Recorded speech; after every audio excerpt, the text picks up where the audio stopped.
Hey everybody, it's Doug Green and I'm the publisher of Technology Reseller News, and I'm very pleased to have with me Lorenzo Romano of GCX. Lorenzo, thank you for joining me today.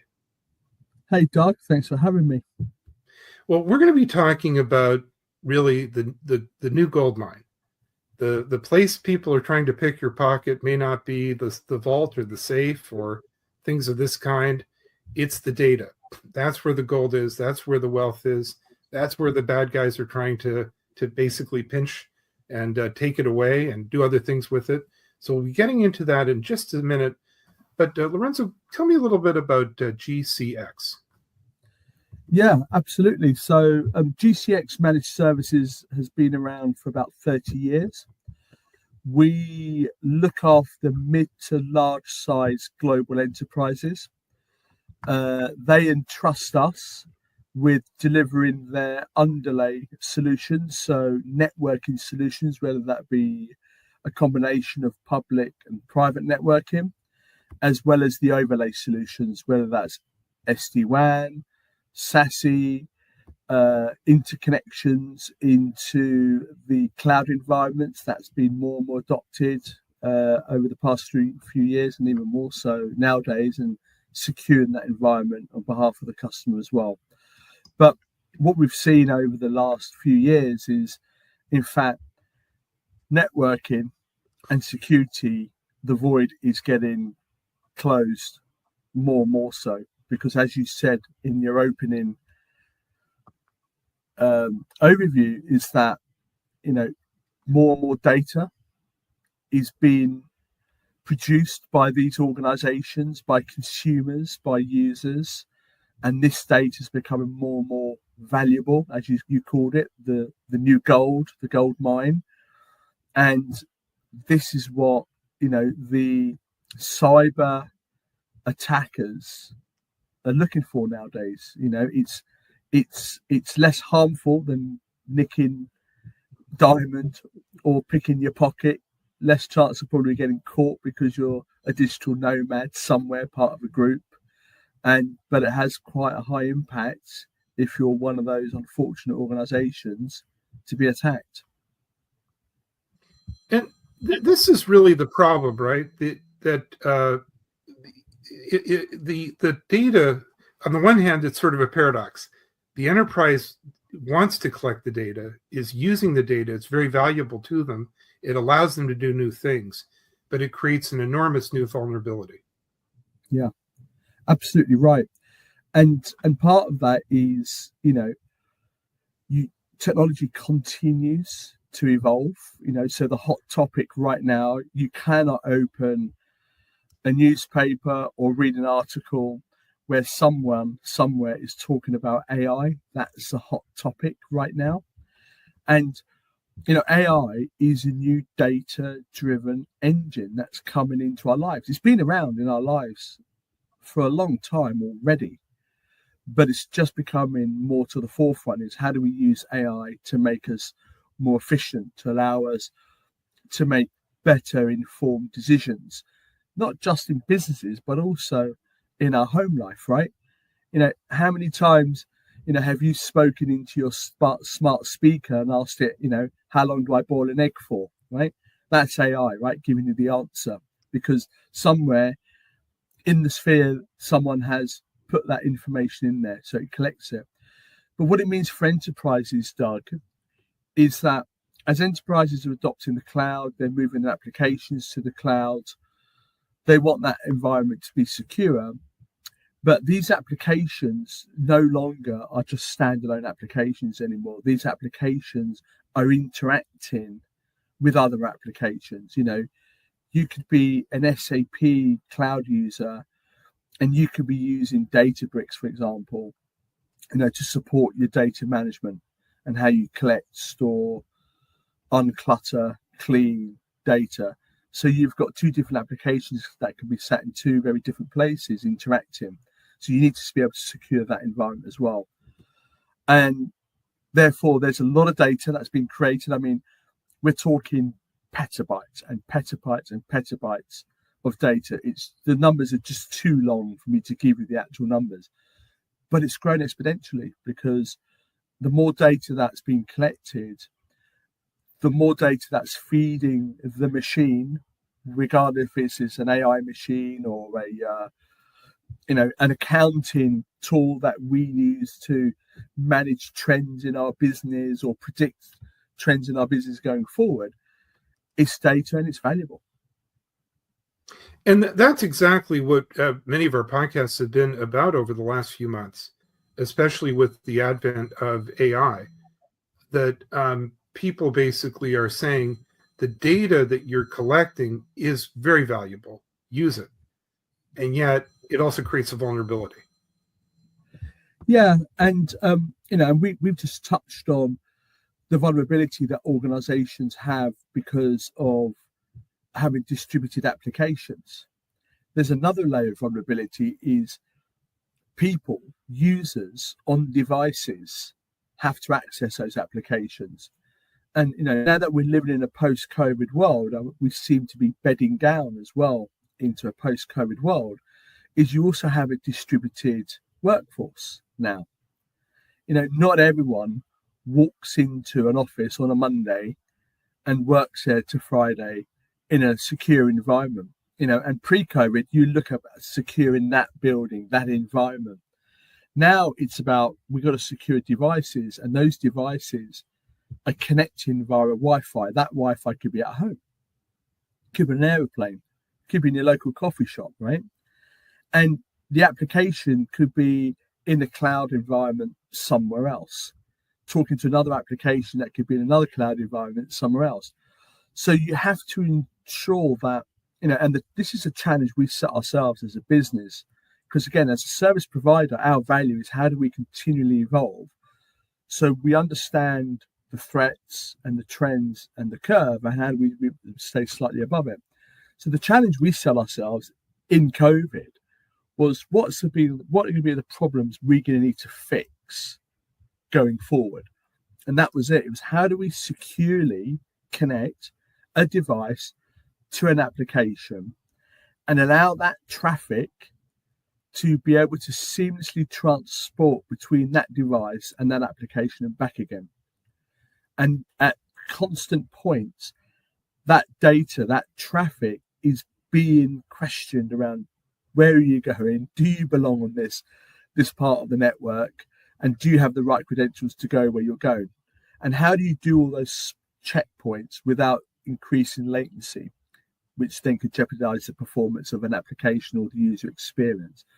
So those are the challenges we set ourselves, 3.5, nearly 4 years ago. And we set about building a solution to address purely that challenge. A distributed workforce on multiple devices connecting to a distributed set of applications hosted in public and private environments. So tell me more about how you actually then, with that environment, are doing. What are you doing to help your clients cope with this? Because this call is a great example. We're here separated by 8 or 9 time zones. Yeah. Probably everybody here is using Wi-Fi. There's some great vulnerabilities happening in real time with this conversation. Yeah, absolutely. And this conversation is going through our own firewalls. In our business, we drink our own champagne. That's what we call it. So this is running over our private network, which is actually running over a public network, but we're using the same firewalls that we send to our customers. So at every point during this conversation, Doug, there are checkpoints in our network that is checking the validity of the packets that we're sending at the moment without any delay. And you can see how ranked that. You can see me moving my hands. I can see you blinking, and there's no delay. So what we did was we looked at what were the latest trends, and what are the trends that customers were adopting because it was delivering solid solutions. And that was SD-WAN. We implemented our first SD-WAN service into a customer environment in early 2016. And we've been doing it ever since. And we still do today, by the way. Yeah, it's still a very valid technology. But to address the problem we set ourselves, which is distributed workforce and multiple devices, how do we connect them to applications securely and have the right checkpoints, is we looked at the next set of technologies. And the one that we kept leaning towards, regardless of how many questions we kept asking, we ended up at the same place, was SASE. And we felt SASE actually is this new solution, new technology going forward. But SASE on the whole is procured as an overlay service, which is fine, like SD-WAN. You have your underlay, which is the network, and then you have your overlay that supports it. But we set ourselves another challenge, was actually, if we could build a zero trust network, could we use SASE to achieve that? So what we looked at was, what's the probability of achieving a zero trust network if we took SASE as an overlay, which usually sits, nearer to the application layer, and dropped it down to the network layer? Yeah, level 3, layer 3, tier 3, whichever is your preference, and integrate SASE into our backbone. So then you have a true zero trust network. So that was the concept, that was the idea. Then we had to take the idea to the vendors who are developing, producing, and supplying the market with SASE solutions. And most of the vendors thought, yeah, it's a good idea, but we don't think, we want to be involved. Except for one vendor, who are Palo Alto, said, actually, we like what you're doing, because Palo Alto is a networking company at heart, and we're a networking company. So we decided that we'd take it into a lab environment and test it and play with it. And it worked, but you're in a lab environment, it's very clinical, it's quite safe. So we decided what we'll do is we'll carve out a bit of our backbone. We have a global backbone that we operate. It's virtual, but it's ours. And let's try it on a global backbone. And we decided we'd go from East Coast US, Central Europe, as far down as Southeast Asia. And let's just see if it really works on the latency, and if we can actually secure a device to an application and see how it operates. Again, using our own environment to do that, but working very closely with the engineers and the really smart people at Palo Alto. And again, the results are pretty strong, right? Very compelling, enough for us to then want to go away and actually write a business case and raise the funds in the business to support it. But as part of writing the business case, we wanted to actually see what more could it do, and to understand that, we had to find a friendly customer.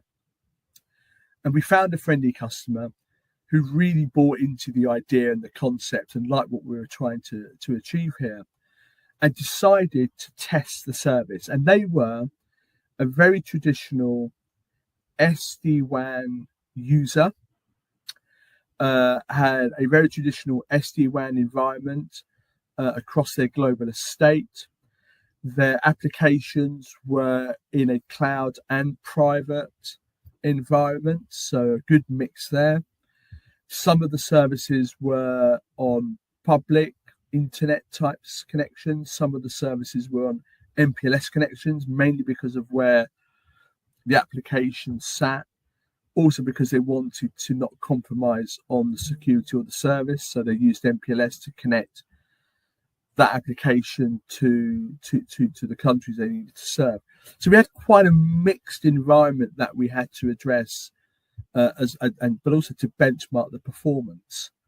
And we got this customer up and running on this service, which we call GNSX, stands for Global Network Secure Experience. So global because it's global, network because we've dropped it into the network layer, secure because we've built SASE at the network layer, and experience, which I'll come on to in just a minute. But when we put the customer on this service and we started running the customer's traffic, we actually learned a lot more about its capabilities. The first thing was the speed. The customer saw an improved performance on this service. Again, addressing the latency because we integrated our backbone into Palo Alto's Prisma backbone. So what that also meant was we could seamlessly and securely transport traffic across both public and private networks seamlessly without any delay or further latency challenges. So we learned that as well. And then the customer said, it would be great if I can actually see how a device is connecting to the application. And that's the observability layer, which is the X, the experience. So actually, we can actually provide the customer real-time visibility on a very simplified dashboard on how a device is connecting to the application, right down to the granular level of how reliable the device connecting to the Wi-Fi is, where the Wi-Fi is connecting to an exchange, where that exchange is connecting to the ISP provider, the route that it's taking, and how it's connecting to the application in the environment, whether it's in the public and private. And they could see that in real time, which also meant was they could see and then start looking at where their users were logging in from. They could see if there was an issue, they could really narrow down, drill down into where the issue was and address it.